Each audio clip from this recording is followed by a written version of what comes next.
এক তরকারি ভাত খেতে চাইলে এই রেসিপিটা একবার ট্রাই করে দেখতে পারেন।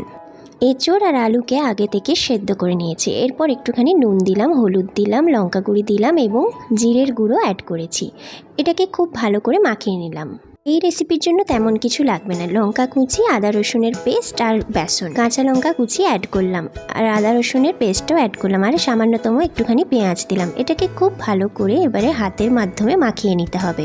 এরপর খুব সামান্যতম বেসন অ্যাড করতে হবে। তোমরা চাইলে একটুখানি খাবার সোডাও অ্যাড করতে পারো। এরপর ভালো করে মাখানো হয়ে গেলে হাতের মাধ্যমে এরকম করে গোল গোল করে নিয়ে বেসনে একটুখানি ডুবিয়ে তেলের মধ্যে ছেড়ে দিতে হবে।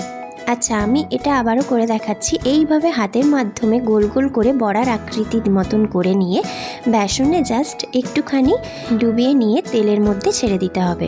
এখানে আমার একটা জিনিস ভুল হয়েছে, এই বড়াটা যখন করবেন তখন যেমন জল না থাকে।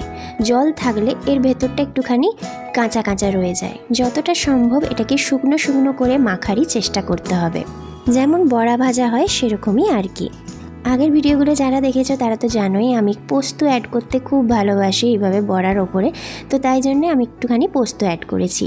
এরপর ভালো করে লাল লাল করে ভেজে নিয়ে বড়াগুলো তুলে নিতে হবে। তোমরা যদি ক্যারিও না বানাতে চাও, এইভাবে মুচমুচে বড়াগুলো কিন্তু শুধু মুখে খেতেও জাস্ট দারুণ লাগে। এরপর এঁচোড়ের কোপ্তা কারি বানানোর জন্য গরম তেলের ওপরে গোটা গরম মশলা, তেজপাতা অ্যাড করে দিলাম। এরপর আগে থেকে বেটে রাখা আদা রসুনের পেস্ট অ্যাড করলাম, সামান্য পেঁয়াজ কুচি অ্যাড করলাম। এবার নেড়ে চেড়ে ভালোভাবে এটাকে লাল লাল করে ভেজে নিতে হবে। আচ্ছা, আমি একটুখানি কিন্তু নুনও অ্যাড করেছিলাম। আদা রসুন পেঁয়াজটা ভালো করে ভেজে নিয়ে টমেটো পেস্ট অ্যাড করে দিলাম। এরপর মশলাটাকে খুব ভালো করে ভেজে নিতে হবে। এরপর হলুদ গুঁড়ো, লঙ্কা গুঁড়ো, জিরে গুঁড়ো দিয়ে ভালো করে মশলাটাকে কষিয়ে নিলাম। মশলা কষার ওপর কিন্তু ক্যারিটা খেতে টেস্ট হয়।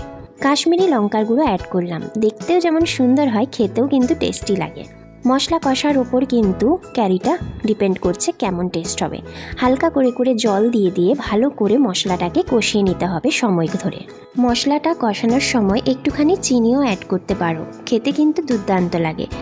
এরপর ক্যারি যতটা বানাবে সেই পরিমাণ কিন্তু জল অ্যাড করতে হবে। সব মশলা সমেত ভালো করে একবার নেড়েচেড়ে নিয়ে এটাকে খুব ভালোভাবে ফুটতে দিতে হবে।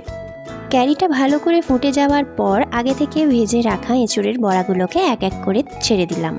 এটাকে কিছুক্ষণের জন্য আবার খুব ভালো করে ফুটতে দিতে হবে।